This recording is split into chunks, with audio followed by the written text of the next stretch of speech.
Nous sommes agriculteurs depuis 200 ans, de père en fille maintenant. Donc la ferme maintenant est complètement en bio, en polyculture élevage. Et la polyculture élevage en bio me semble vraiment très important pour être autonome sur notre ferme.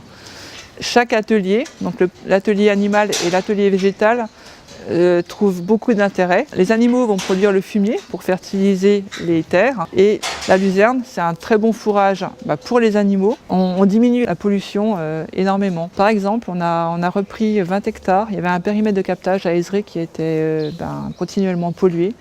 Des niveaux de pesticides très importants dans l'eau. C'est l'eau qui est distribuée sur Dijon. Depuis 2016, le périmètre rapproché ne reçoit plus de pesticides, les niveaux de pollution dans l'eau sont baissés, mais bien en dessous des seuils.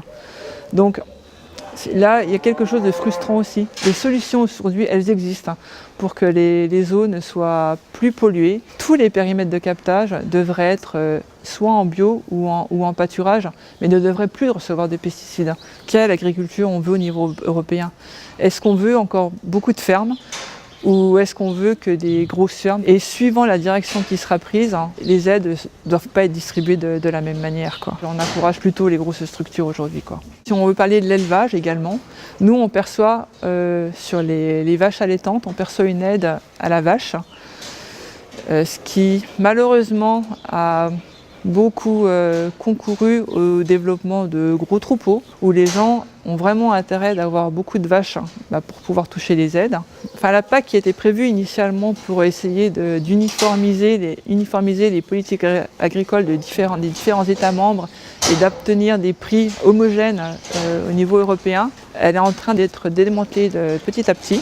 On s'achemine vers de plus en plus de liberté à chaque État pour décider en fait de la politique agricole qu'il veut mener sur son territoire. Donc l'Europe distribuera de l'argent, mais ça sera aux États de décider ce qu'ils vont en faire. Et là, c'est vraiment dramatique, notamment sur le bio, puisqu'il y a des États membres qui ont décidé d'aider beaucoup plus le développement de l'agriculture bio sur le territoire. En France, pour l'instant, on n'a pas forcément fait ce choix-là. Je ne comprends pas par rapport à ce qu'on est en train de vivre dans la société et l'engouement des consommateurs pour pouvoir consommer du bio et le peu d'aide qui est mis au développement de la bio, c'est vraiment un non-sens.